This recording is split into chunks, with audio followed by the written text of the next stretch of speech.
Morning dear students. हमने वैदिक सभ्यता की थ्योरेटिकल क्लास ली HR सर के द्वारा और उनका गहन अध्ययन किया, लेकिन फिर भी अपना एक और प्लान है, जिस प्लान के तहत हम क्या है कि थ्योरेटिकल रीड करने के बाद हमें ऑब्जेक्टिव निकालना बहुत ज़रूरी है। बिना ऑब्जेक्टिव के अपना कंसेप्ट क्लियर नहीं होता है, क्योंकि ऑब्जेक्टिव क्वेश्चंस जब हम निकालते हैं तो प्रश्न की अपनी मीटिंग जो होती है वह उसके उत्तर से होती है, और प्रश्न और उत्तर दोनों अपने को साथ नज़र आते हैं तो उनका जोड़ा अपने दिमाग में फीड होता है और अपने जो टॉपिक है उसकी मैच्योरिटी बढ़ती है और हम कंपटीशन में ज़रूर सफलता हमें मिलती है। तो देखिए, स्टार्ट करते हैं नंबर 1 से। ध्यान से देख लेना। पहला प्रश्न आप लोगों के ऊपर सामने है, KP जायसवाल द्वारा लिखित पुस्तक का शीर्षक क्या था? तो सीधा उत्तर पे आ जाइए, ज़्यादा दिमाग नहीं लगाएंगे। KP जायसवाल द्वारा पुस्तक की रचयिता क्या है? हिंदू पॉलिटी है। ऑब्जेक्टिव निकालो तो सीधा आंसर पे है ना, दिमाग मत लगाओ, कन्फ्यूज नहीं होगा इस कंडीशन में। दूसरा क्या है? वैदिक शब्द रित का आशय क्या है? तो रित का आशय नंबर 1 है नैतिक नियम। कौन सा है? नैतिक नियम। तीसरा प्रश्न है, शुक्ल यजुर्वेद शुक्ल एवं कृष्ण के रूप में ज्ञात 2 संस्करण मिलते हैं। शुक्ल एवं कृष्ण के रूप में क्या 2 संस्करण मिलते हैं? आपको बताया, मैंने बताया था यजुर्वेद के 2 संस्करण हैं, शुक्ल पक्ष एवं कृष्ण यजुर्वेद, शुक्ल यजुर्वेद एवं कृष्ण यजुर्वेद। खूब बढ़िया, इसके बारे में अपन चर्चा कर चुके हैं। नेक्स्ट प्रश्न है, निम्नलिखित में से कौन सी महिला विदेशी वैदिक मंत्रों की रचयिता मानी जाती है? तो आंसर हो जाएगा सभी, ये ऋग्वेदिक कालीन महिलाएं हैं। विश्ववारा, घोषा, अपाला, उपरोक्त सभी क्या हैं? ऋग्वेदिक कालीन महिलाएं हैं। तो नेक्स्ट प्रश्न अपन चर्चा करेंगे कि जाति प्रथा की तीव्र आलोचना करने वाला ग्रंथ है वज्र सूची। जाति प्रथा की तीव्र आलोचना करने वाले ग्रंथ वज्र सूची की रचयिता कौन है? तो आंसर आएगा अश्वघोष। कौन है भाई? जाति प्रथा की, मतलब 2 प्रश्न यहाँ से आप याद कर रहे हैं एक पॉइंट से ही। जाति प्रथा की तीव्र आलोचना करने वाले ग्रंथ कौन से हैं? तो वज्र सूची। वज्र सूची है, जाति प्रथा की तीव्र आलोचना है इसमें। वज्र सूची में क्या है? जाति प्रथा की तीव्र आलोचना है। किसने लिखा? अश्वघोष ने। नेक्स्ट क्वेश्चन आपके सामने है कि आचरांग सूत्र, अंगुत्तर निकाय, पंचरात्र संहिता और वाजस्नेयी संहिता, इसको सुमेलित करना है। सूची फर्स्ट से सूची सेकंड में सुमेलित करना है। तो आचरांग सूत्र, अंगुत्तर निकाय, वैदिक व भागवत, जैन व बौद्ध, वे आपको पता है, कुछ आप लोगों को पता होंगे इनमें से। जैसे अंगुत्तर निकाय अगर आपने पढ़ा है तो वह बौद्ध धर्म से संबंधित है, अंगुत्तर निकाय बौद्ध धर्म से। वाजस्नेयी संहिता जो है वह वैदिक धर्म से संबंधित है। आचरांग सूत्र जो है वो जैन धर्म से संबंधित है, और पंचरात्र जो है वो भागवत धर्म से संबंधित है। इस प्रकार आप लोग इनको कंसेप्ट को क्लियर रखें। आप ऐसे नहीं, ये इनको छोड़े नहीं, एक एक को तो करके फिर आप अपनी रफ कॉपी में इनको लिख लें कि आचरांग सूत्र जैन धर्म, अंगुत्तर निकाय बौद्ध धर्म, पंचरात्र भागवत धर्म और वाजस्नेयी जो है वो वैदिक धर्म से संबंधित है। ठीक है। इसके बाद नेक्स्ट अपन प्रश्न पे चलेंगे। सबसे पूर्व जाने जाने वाली स्मृति का क्या नाम है? मतलब इस प्रश्न को कुछ इस प्रकार से बताया गया है कि सबसे प्राचीन स्मृति कौन सी है? तो आपको पता है दैट इज मनुस्मृति। कौन सी है? मनुस्मृति है। नेक्स्ट प्रश्न पे अपन चलेंगे तो प्राचीनतम ग्रंथ कौन सा है? देखिए, प्राचीनतम ग्रंथ इनमें से छांटना है। आपको पता है वैदिक सभ्यता जो थी उस समय सबसे प्राचीन ग्रंथ जो था वह कौन सा है भाई? नंबर 4 ऋग्वेद, सामवेद, यजुर्वेद और अथर्ववेद। नंबर 4 इसका आंसर आ जाएगा। कौन सा? नंबर 4 ऋग्वेद, सामवेद व यजुर्वेद, क्योंकि वेद जो है सबसे प्राचीन है। रामायण महाभारत उसके बाद, महाजनपदों की उपनिषद, आरण्यक, ब्राह्मण, ये वेदों के बाद के हैं। ग्रंथ वेदों के वो तो हैं ही कि साहित्य, फिर अर्थशास्त्र, शाकुंतलम, ये आगे लिखे गए हैं। तो आंसर क्या आ जाएगा भाई? आंसर क्या आ जाएगा? ऋग्वेद। जो भी वेद आए ना वह प्राचीनतम ग्रंथ है, आप ये ध्यान में रखेंगे। नेक्स्ट अपन चर्चा करेंगे नेक्स्ट प्रश्नों पे। ये देखिए, प्रत्येक प्रश्न को आप लोगों को किस हिसाब से रीड करना है भाई? अपने को इस प्रकार से रीड करना है कि अपने कंसेप्ट क्लियर होते रहें। प्रारंभिक वैदिककालीन आर्यों का मुख्य व्यवसाय था। अगला प्रश्न आपके सामने है ये, प्रारंभिक वैदिककालीन आर्यों का मुख्य व्यवसाय क्या था? तो वैदिककालीन आर्यों का जो मुख्य व्यवसाय था, आपको पता है ऋग्वेदिक कालीन या आर्य जब आए थे मध्य एशिया से, कई स्थान बताए थे, मैक्स मुलर ने मध्य एशिया का सबसे प्रचलित सिद्धांत है। तो जब आए थे सिर्फ पशुपालन उनका मुख्य कार्य था। तो आंसर आ जाएगा नंबर 4 पशुपालन। फिर निम्नलिखित में से किसमें पुनर्जन्म का विश्वास स्वीकारता है? तो आप ये ध्यान में रखेंगे कि बौद्ध धर्म, जैन धर्म व हिंदू धर्म तीनों में ही पुनर्जन्म के बारे में बताया गया है। फिर ऋग्वेद का एक संपूर्ण मंडल निम्नलिखित में देवताओं में से किस एक को ही समर्पित है। मतलब एक मंडल के बारे में सिर्फ उसी देवता का वर्णन है, तो आंसर क्या आ जाएगा इसका भाई, सोम देवता को। किसको समर्पित है, सोम को। सोम को एक संपूर्ण मंडल, सोम को एक संपूर्ण मंडल आप लोग ध्यान में रखेंगे भाई। निम्नलिखित, नेक्स्ट क्वेश्चन है ये कि निम्नलिखित ग्रंथों में से किसमें सर्वप्रथम परीक्षित का उपयोग हुआ है, तो अथर्ववेद में, अथर्ववेद परीक्षित। ठीक है, नेक्स्ट प्रश्न, स्मृतियों में वर्णित विवाह के किस प्रकार में, स्मृतियों में वर्णन मतलब ग्रहीय सूत्र वगैरह में और वृद्धारण्यक में विवाहों के बारे में वर्णन किया गया है। आपको पता है, मैंने बताया था, आप देखना क्लास में। वृद्धारण्यक ग्रंथ जो है विवाहों के संबंधित है और गृह सूत्र विवाहों से संबंधित है। तो इस प्रकार स्मृतियों में वर्णित विवाह के किस प्रकार में वर द्वारा कन्या पिता को एक गो भिथुन देना पड़ता था। मतलब गो गाय और भिथुन मतलब बैल। मैंने आपको बताया था जिसकी हिंदी अच्छी है उनको शब्द से ही याद हो जाएगा ये प्रश्न। तो आर्ष का मतलब आर्ष गाय बैल का पर्यायवाची शब्द है, इसलिए आंसर आएगा आर्ष विवाह में। किसमें भाई, आर्ष विवाह में। फिर नेक्स्ट क्वेश्चन आपके सामने है भाई, कौन सा, राजा सुदास जिसके विषय में ऋग्वेद में वर्णन है। ऑब्जेक्टिव हो सके तो स्पीडली निकालना, ठीक है, और कंसेप्ट क्लियर करते जाना, क्योंकि ऑब्जेक्टिव बहुत हैं और डेली के कम से कम 150 आप निकालें और एग्ज़ाम टाइम में कम से कम 300-400 ऑब्जेक्टिव आप लोगों को निकालने हैं, तब जाके अपन कंपटीशन फाइट करेंगे। स्मृतियों में वर्णित विवाह के किस प्रकार में वर द्वारा, ये हो गया आप लोगों को। नेक्स्ट प्रश्न है कि राजा सुदास, आपको पता है राजा सुदास जिसके विषय में ऋग्वेद में वर्णन किया गया है, उसने राजाओं को पराजित किया, किस जन से संबंधित था। आप लोगों को पता है भरत जन से संबंधित था। कौन से जन से संबंधित भाई, भरत जन से संबंधित था। अब नेक्स्ट क्वेश्चन है, उत्तरवैदिक काल में पूर्ववैदिक काल की तुलना में राज्य के गठन में मुख्य परिवर्तन हुआ। राज्य के गठन में मुख्य परिवर्तन क्या हुआ कि राज्य के संगठन का आधार कुल न हो रहकर, आगे क्या लिख रखा है, राज्य में संगठन का आधार कुल न होकर भूमि विस्तार हो गया था। संगठन का आधार कुल न होकर क्या हो गया था, भूमि विस्तार हो गया था। तो थर्ड इसका आंसर आ जाएगा भाई। क्या आंसर आ जाएगा, थर्ड। राज्य के संगठन का आधार कुल न होकर भूमि विस्तार हो गया था। इसमें भूमि विस्तार ध्यान रखना, आंसर थर्ड है। फिर नेक्स्ट है अद्वैत दर्शन का प्रतिपादन निम्नलिखित में से किसमें मिलता है। अद्वैत दर्शन का प्रतिपादन किसमें मिलता है, आंसर उपनिषदों में मिलता है। नेक्स्ट, ये कॉमन प्रश्न है, आप लोगों ने क्लास अगर ध्यान से रीड की है तो आप लोगों को पता पड़ जाएगा। फिर नेक्स्ट, वर्ण व्यवस्था की उत्पत्ति का संकेत सर्वप्रथम किस धर्म ग्रंथ में मिलता है। देखिए ये प्रश्न थोड़ा सा आप और देखिए, इंपॉर्टेंट प्रश्न है। अद्वैत दर्शन भी इंपॉर्टेंट प्रश्न है। अद्वैत दर्शन उपनिषदों से संबंधित है, ध्यान रखना, क्योंकि आप लोग प्रत्येक प्रश्न को गंभीरता से लेना है। प्रश्न कभी भी इजी नहीं होता है, अपन ध्यान हमारे को अपने को ध्यान देना जरूरी है। वर्ण व्यवस्था की उत्पत्ति का संकेत सर्वप्रथम किस धर्म ग्रंथ में मिलता है। तो वर्ण व्यवस्था की उत्पत्ति आ रहा है शब्द, ये है अपने इस प्रश्न में काम का। एक दूसरा है वर्ण व्यवस्था, मतलब ये पूछ रहा है कि ओरिजिन ऑफ कास्ट सिस्टम की उत्पत्ति कहाँ से मानी जाती है। तो मैंने कहा था आपको कि वैदिक सभ्यता जब प्रारंभ हुई उसी समय वर्ण व्यवस्था प्रारंभ हो गई थी, और वर्ण व्यवस्था ऋग्वैदिक सभ्यता में भी थी और उत्तर वैदिक सभ्यता में थी। यानी कि वैदिक सभ्यता में तो थी एक, अगर इनकी जगह वैदिक सभ्यता होती और हिंदू घाटी सभ्यता होती तो अपन इसका आंसर वैदिक सभ्यता में करते, ठीक है। वैदिक सभ्यता जो थी उसमें ऋग्वेदिक काल जो था वहीं से वर्ण व्यवस्था प्रारंभ थी, लेकिन ऋग्वेद में जन्म पर आधारित थी, कर्म पर आधारित थी, और उत्तर वेद में जन्म पर आधारित थी। ये ध्यान रखना, ऋग्वेद में तो कर्म, जो जैसा कर्म करे वह उसी वर्ग का माना जाता था। तो ध्यान रहे, यह है प्रश्न, आप लोगों को बार बार रिवाइज करते रहें। नेक्स्ट प्रश्न अपन चलते हैं। देखिए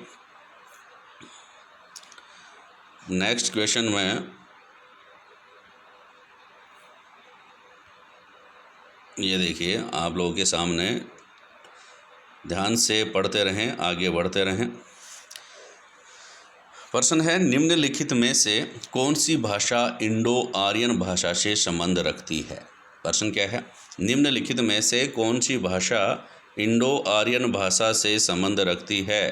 कौन सी भाषा है, इंडो आर्यन। ठीक है, मतलब आप लोगों को पता होना चाहिए इंडो आर्यन भाषा जो है कौन सी भाषा से संबंध रखती है। तो क्या आंसर हो जाना चाहिए, आंसर पर जो आर्य कहाँ से आए, इंडो आर्यन। आर्यन कहाँ से आए भाई, मध्य एशिया से आए, ईरान से आए। ठीक है, तो पर्शिया कहाँ पर है, ईरान में है। तो आंसर क्या हो जाना चाहिए, पर्शियन। क्या हो जाना चाहिए आंसर, पर्शियन हो जाना चाहिए। ठीक है, नेक्स्ट और देखिए आप, थोड़ा सा इसको अपन बड़ा कर लेते हैं, आप लोगों को दिखने में सही रहेगा। ऋग्वेद में वर्णित धर्म का आधार था। ऋग्वेद में कोई धर्म नहीं था भाई, सिर्फ प्रकृति पूजा करते थे। आंसर 3 कौन सा आ जाएगा, प्रकृति पूजा। फिर प्राचीन साहित्य में वर्णित विवाह का प्रकार कौन से हैं, विवाह के प्रकार। नेक्स्ट प्रश्न में विवाह कितने प्रकार के हैं प्राचीन साहित्य में, बताओ देखें। विवाह के प्रकार हैं 8। कितने प्रकार हैं, 8।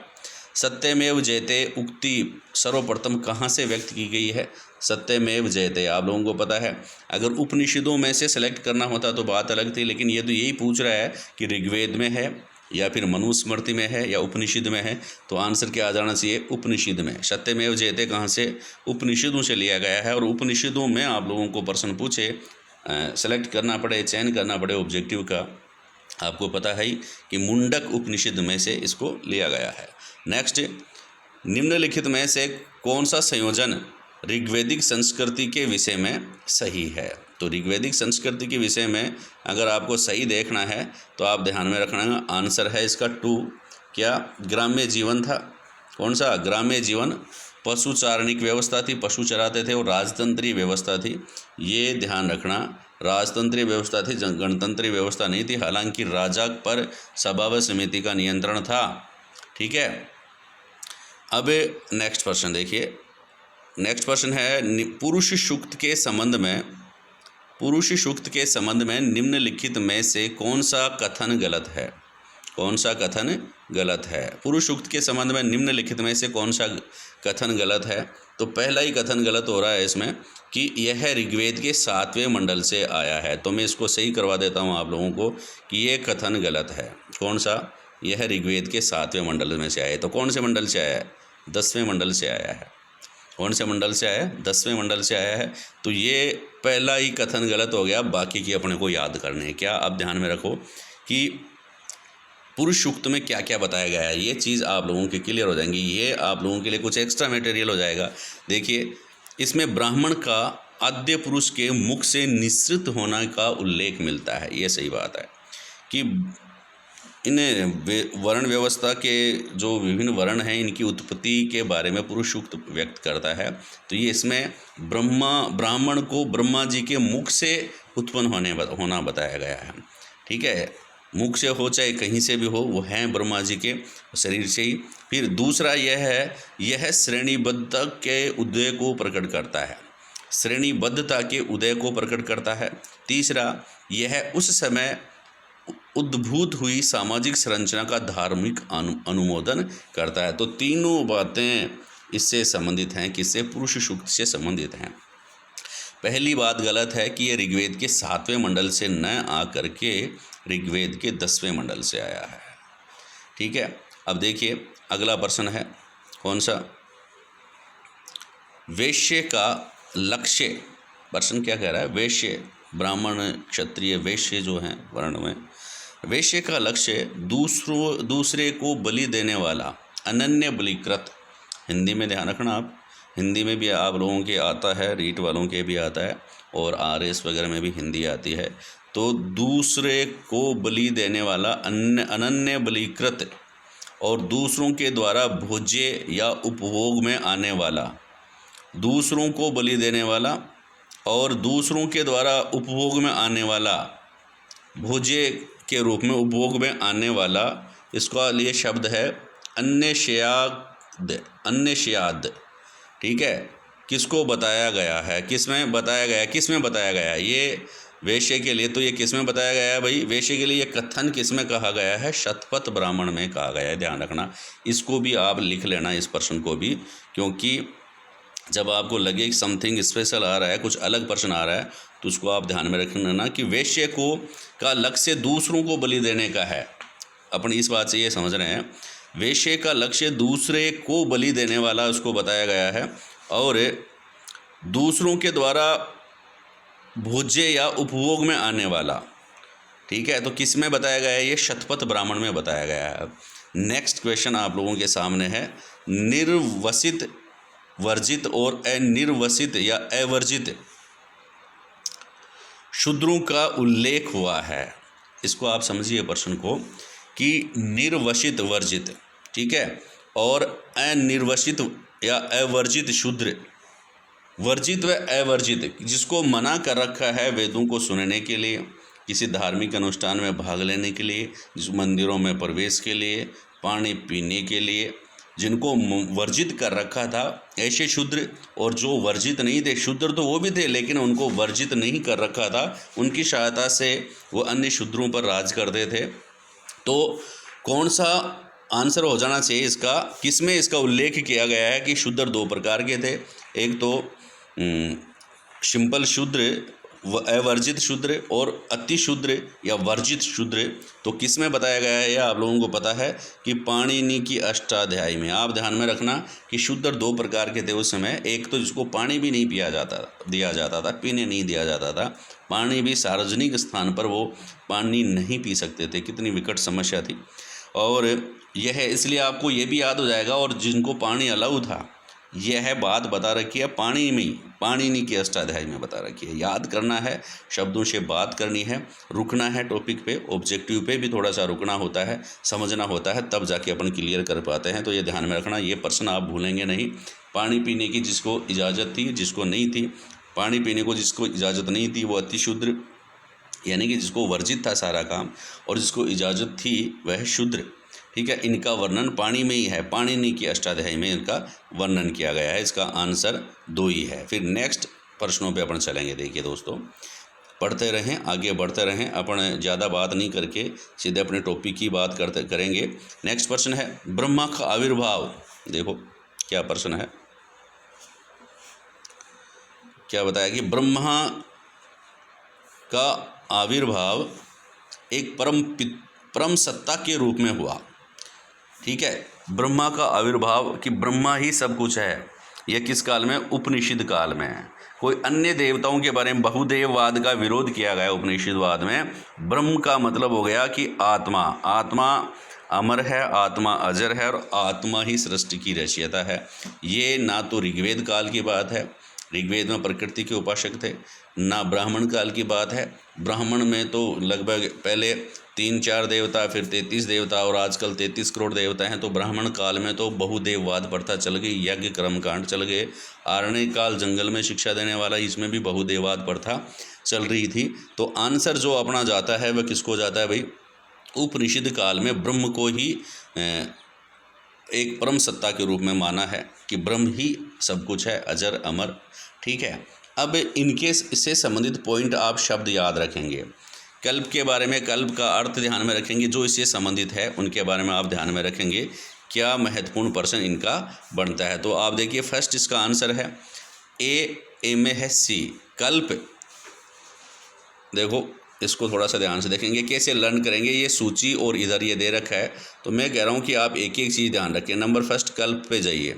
कल्प क्या है? कल्प में है अनुष्ठान, कल्प अनुष्ठान। तो आप ध्यान में रखेंगे, 2-3 बार बोलेंगे, कल्प अनुष्ठान, कल्प अनुष्ठान, कल्प अनुष्ठान। ठीक है, अनुष्ठान से संबंधित है। सूत्र साहित्य हैं और उनमें वर्णित बातें हैं। सूत्र साहित्य इधर दे रखें, कल्प, शिक्षा, निरुक्त, छंद। ठीक है, और इनमें शिक्षा भी, शिक्षा किससे संबंधित है? स्वर विज्ञान से। ठीक है, क्या है? स्वर विज्ञान शब्द शिक्षा से संबंधित। फिर नंबर सी, ए निरुक्त व्युत्पत्ति, ओरिजिन साइंस। ठीक है, ओरिजिन साइंस हो गया, व्युत्पत्ति विज्ञान किसमें है? निरुक्त में व्युत्पत्ति, निरुक्त व्युत्पत्ति। और छंद, चतुष्पदी व्रत। छंद में क्या आ जाएगा? चतुष्पदी व्रत। ये आप लोग ध्यान में रखेंगे। एक बार वापस देखिए, कल्प अनुष्ठान, कल्प अनुष्ठान, शिक्षा, स्वर विज्ञान, और निरुक्त व्युत्पत्ति, निरुक्त व्युत्पत्ति, छंद, चतुष्पदी व्रत। ये आप लोग ध्यान में रखते जाएंगे। नेक्स्ट प्रश्न पे अपन चलते हैं। अब ये भी 1 करोड़ का प्रश्न है, आप लोग याद करते रहें। ज्योतिष, वेदांग तथा सूर्य प्रज्ञापति जैसे ग्रंथों को किस वर्ग में आप रखेंगे? तो ये नाम से स्पष्ट है, इसलिए मैं ज़्यादा दिमाग नहीं लगाऊंगा। इसमें ज्योतिष आ जाएगा। इसमें क्या आ जाएगा? ज्योतिष आ जाएगा। अब देखिए नंबर 2 ज्योतिषी इसका आंसर है। फिर अपन चलते हैं कथन व कारण में। देखो कथन क्या कह रहा है कि भारत में, प्रश्न कौन सा है ये अपन पढ़ रहे हैं, कथन ए और रीजन आर। भारत में भारतीय आर्यों, भारत में, इसको थोड़ा सा अपन थोड़ा सा मैनेज कर लेते हैं। ये लो, दिख रहा होगा आप लोगों को। तो भारत में भारतीय आर्य, इंडो आर्यन, भारतीय आर्य को इंडो आर्यन भी कहते हैं, मध्य एशिया के किसी स्थान से संभवतः यूराल श्रृंखला के दक्षिण और कैस्पियन सागर के पूर्व में स्थित क्षेत्र से आए। ठीक है, ये मैंने आप लोगों को बता दिया था। तो दूसरा कारण क्या बता रहा है? वे अपने भारतीय पड़ोसियों द्वारा पराजित किए गए थे।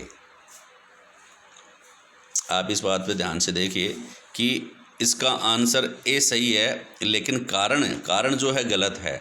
अरे पूर्व क्षेत्र से तो आए, लेकिन कारण ये थोड़ा है कि वे अपने पड़ोसियों द्वारा पराजित किए गए। अगर भारतीय पड़ोसियों द्वारा पराजित किए जाते तो ये भारत में कहाँ आते भाई? तो इसका मतलब क्या है? कारण गलत हो गया और इसका जो कथन है वह सही हो गया।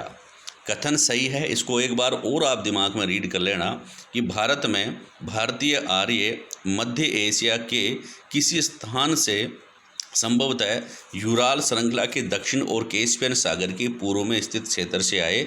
यह बात सत्य है। इसको कहते हैं अपन मध्य एशिया से। और मध्य एशिया से किसने बताया था भाई? मैक्स मूलर ने। किसने बताया?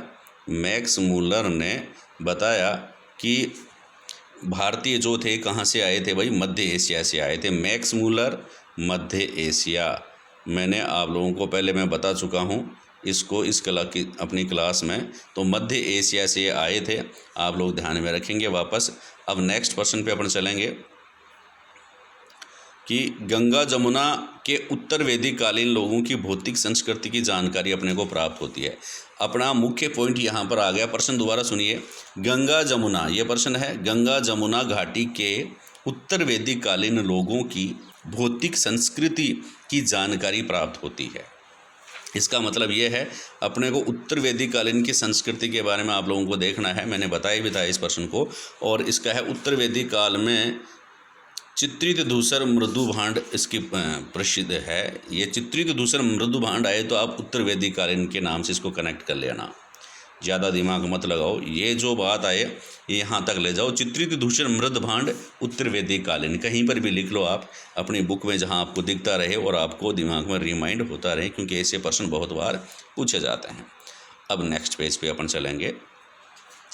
पेज नंबर 42 पर अपन बात कर रहे हैं और ये पेज थोड़ा सा स्पष्ट नहीं आ रहा है, तो अपन इसको नहीं पढ़ करके थोड़ा सा अगला पेज रीड करते हैं। इसको मैं बाद में प्रश्न बना करके आप लोगों के सामने प्रस्तुत कर दूंगा। आज 5 पेज रीड करेंगे कोई भी ऑब्जेक्टिव के। तो देखिए ये इस पेज की देख लेते हैं। हाँ, इस पेज में बिल्कुल क्लियर है, तो अपन इस पेज की चर्चा करेंगे आप लोगों के सामने कौन कौन से प्रश्न हैं। देखिए, किस प्रकार के विवाह में वधू शुल्क दिया जाता था? देखिए, वधू शुल्क दिया जाता था। मैंने आप लोगों को बताया, विवाह की क्लास एक बार वापस रिवाइज कीजिए। वधू शुल्क लिया जाता था कि भाई लड़की कन्या का पिता जो था वह अपनी कन्या के विवाह के एवज में वर पक्ष से कुछ हासिल करता था, चाहे वो कुछ भी ले, शुल्क लेता था, उसको वधू शुल्क कहते हैं। और वधू शुल्क जो लेता था वो कौन सा विवाह था भाई? आसूर प्रकार का विवाह है। ठीक है, कौन से प्रकार का विवाह था? आसूर प्रकार का विवाह था। आप थोड़ा सा वापस देखिए इस प्रश्न को। कौन सा विवाह था? आसूर विवाह है। कौन सा विवाह है? आसूर विवाह है। ये आंसर आ जाएगा आसूर विवाह का। ठीक है, अब और देखिए नेक्स्ट प्रश्न। ठीक है, दोबारा देखिए, किस प्रकार के विवाह में वधू शुल्क दिया जाता था? तो आपको पता है आसूर विवाह है। मैंने सबके बारे में बता देता हूँ। गांधार विवाह है, लव मैरिज थी। राक्षस विवाह है, राक्षस विवाह क्या है? किसी को ज़बरदस्ती उठा के ले जाकर उससे शादी करना और किसी पागल लड़की के साथ, कन्या के साथ विवाह करना पेशाच विवाह है, ये कहलाते हैं। तो आंसर क्या आ जाएगा भाई? आशुर विवाह है। यवन आक्रमण का उल्लेख में हुआ है। यवन आक्रमण का उल्लेख किसमें हुआ है? नेक्स्ट प्रश्न ये ध्यान रखेंगे, यवन आक्रमण का उल्लेख, यवन आक्रमण उल्लेख किसमें हुआ है? गार्गी संहिता। यवन आक्रमण गार्गी संहिता, याद करते जाएंगे, यवन आक्रमण गार्गी संहिता। नए प्रश्न भी आते जाएंगे। मिथिला में गार्गी वाचकनी ने किस ऋषि से शास्त्रार्थ किया था? गार्गी, मिथिला में, मिथिला स्थान का नाम है। गार्गी ने किस ऋषि के साथ शास्त्रार्थ किया था, मतलब डिबेट की थी उसने। तो गार्गी याज्ञवल के संवाद, ये अपन ने काफ़ी बार देखा है, गार्गी याज्ञवल के संवाद, ये याद रखना, गार्गी ने याज्ञवल्क्य के साथ संवाद किया था। आप इसको ऐसे याद कर लेंगे, गार्गी याज्ञवल के संवाद, ठीक है। अब कहाँ पर किया था, इसमें ये प्रश्न आप लोगों को एक और यहाँ इसका आंसर मिल रहा है, तो मिथिला में किया था, ठीक है, ठीक है। किस ऋषि से किया था? तो आप बताएंगे याज्ञवल्क्य ऋषि से, पता ही है। गार्गी याज्ञवल्क्य संवाद आप ध्यान में रखेंगे। तो कहाँ पर किया था, यहाँ से एक दो चीज़ और क्लियर हो रही हैं। तो मिथिला से, मिथिला में किया था, ठीक है। नेक्स्ट क्वेश्चन देखिए कि ऋषि याज्ञवल्क्य के जीवन पर किस उपनिषद में प्रकाश डाला गया है? ऋषि याज्ञवल्क्य के विषय में किस उपनिषद में प्रकाश डाला गया है? तो आप बताएंगे कौन सा उपनिषद है? बृहदारण्यक उपनिषद। कौन सा उपनिषद है? बृहदारण्यक उपनिषद है, ठीक है। याज्ञवल्क्य के जीवन पर किस उपनिषद में प्रकाश डाला गया है? तो बृहदारण्यक उपनिषद में प्रकाश डाला गया है। नेक्स्ट क्वेश्चन आपके सामने है, औषधि वनस्पतियों के विषय में सूचना किस वेद में मिलती है? आप लोगों को पता है, ये सिंपल सा प्रश्न है। औषधि वनस्पतियों के बारे में किस वेद में सूचना मिलती है? सोम नामक पादप है, आप लोगों को पता है ना, तो साम वेद इसका आंसर आ जाएगा, तो साम सूरा। नेक्स्ट प्रश्न, पुराणों में ऐतिहासिक सूचनाएं मिलती हैं। पुराणों में क्या मिलती है, कौन कौन सी ऐतिहासिक सूचनाएं मिलती हैं? तो वंश के बारे में, वंश में मिलती है, ऐतिहासिक सूचनाएं वंश में मिलती हैं।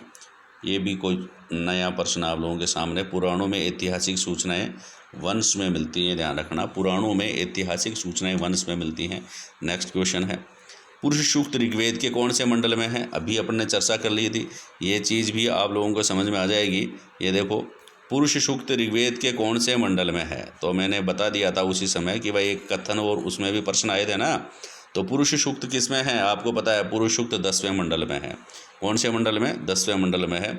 ऋग्वेद की प्रथम ऋचा किस देवता के प्रति है? बताओ, ऋग्वेद की प्रथम ऋचा जो है वह किसको है, किससे संबंधित है? ऋग्वेद की प्रथम ऋचा जो है वो किससे संबंधित है? वरुण से संबंधित है, अरुण से नहीं है, वरुण।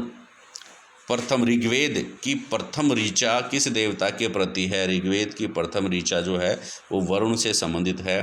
किससे संबंधित? वरुण से। आंसर हो जाएगा 2। नेक्स्ट देखिए, राजसूय से संबंधित अनुष्ठानों का वर्णन मिलता है। देखिए, राजसूय यज्ञ के बारे में किस में बताया गया है? तो यजुर्वेद के में बताया गया है। राजसूय यज्ञ के बारे में यजुर्वेद में बताया गया है। किस में बताया गया है? राजसूय से संबंधित अनुष्ठानों का वर्णन यजुर्वेद में बताया गया है।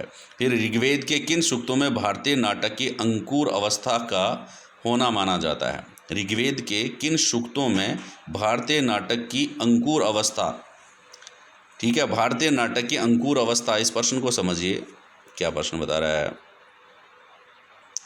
और अगर समझ जाएंगे तो आंसर देने में ज़्यादा दिक्कत नहीं आएगी।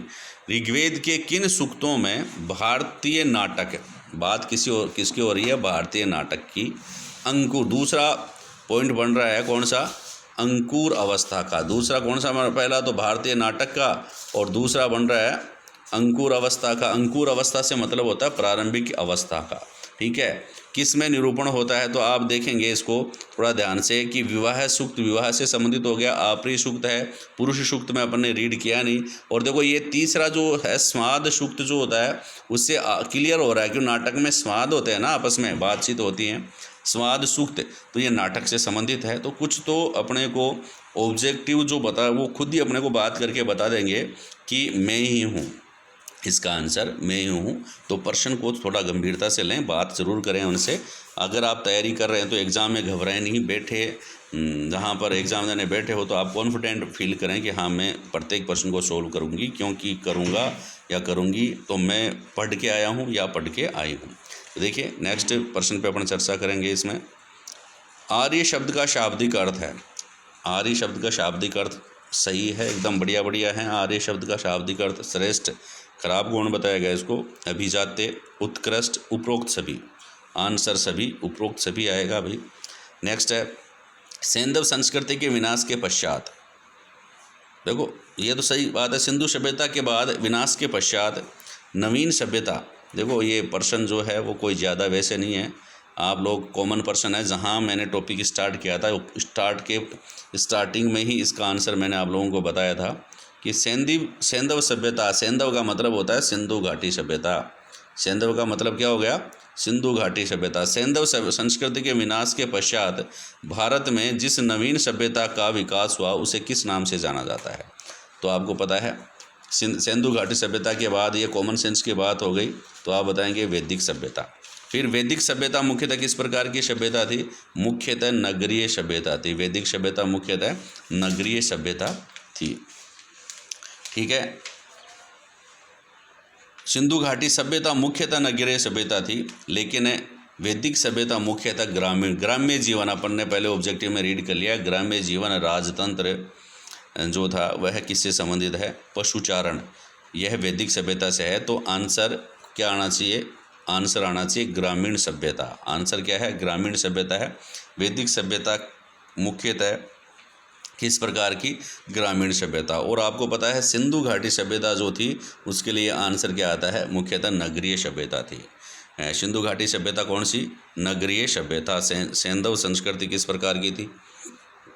नगरीय। सैंधव संस्कृति नगरीय और वैदिक सभ्यता ग्राम्य।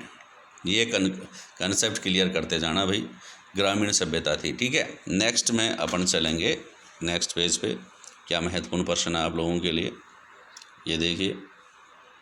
रिवीजन मस्ट, ऑब्जेक्टिव मस्ट, वरना सब डस्ट। ठीक है, देखिए अगले प्रश्न क्या क्या हैं आपके सामने।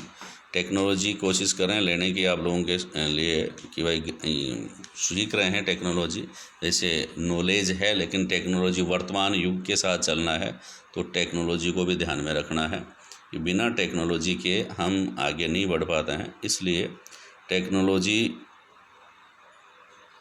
अपने पढ़ेंगे, टेक्नोलॉजी के साथ अपन रीड करेंगे। देखिए अच्छा,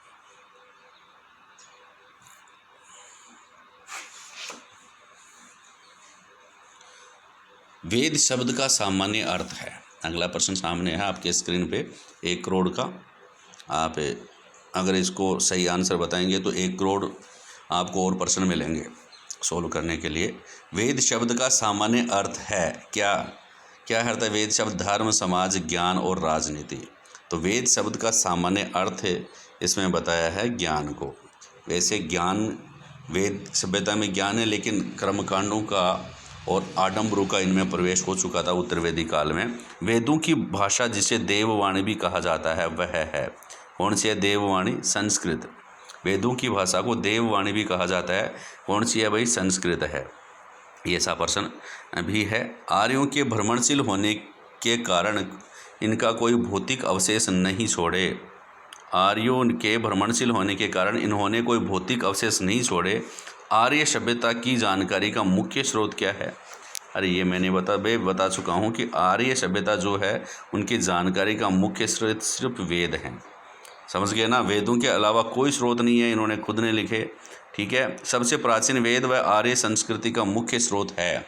सबसे प्राचीन वेदों का सबसे प्राचीन वेद, देखो एक चीज़ तो क्लियर है, सबसे प्राचीन वेद आपको पता है।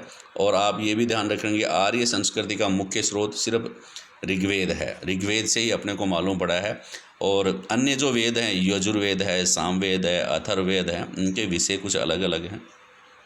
और ये उत्तर वैदिक काल से संबंधित आपको पता है। ईरानी भाषा के प्राचीनतम ग्रंथ जैन अवस्था की समानता कौन से वेद से की गई है? ईरानी भाषा के प्राचीनतम ग्रंथ है जैन अवेस्ता की समानता किससे की गई है? तो आप बताएंगे ऋग्वेद से। आपको पता है, इसलिए तो इनकी उत्पत्ति कहाँ से मानते हैं? मैक्स मुलर मध्य एशिया से मानते हैं, क्योंकि वहाँ का जो प्राचीनतम ग्रंथ है उसकी समानता किससे? भाई ऋग्वेद से है। जैन अवेस्ता, ईरान का जैन अवेस्ता ग्रंथ है ऋग्वेद से संबंधित है। ऋग्वेद जैसा ऋग्वेद है वैसा ही ईरान का जैन अवेस्ता ग्रंथ है, तो इसलिए उसी भाषा में वही शब्दावली उसमें इस्तेमाल की गई हैं। तो इसलिए जो आर्यों का उत्पत्ति स्थान है वह कौन सा माना जाता है? मध्य एशिया माना जाता है, ध्यान में रखेंगे। Next question easy. सामान्य वैदिक संस्कृति किस काल की मानी जाती है? वैदिक संस्कृति का सबसे सर्वमान्य काल कौन सा है? बताइए। देखो 2200 से 2000 ईस्वी पूर्व, 2300 से 1750 ईस्वी, 1500 से 600 ईस्वी पूर्व।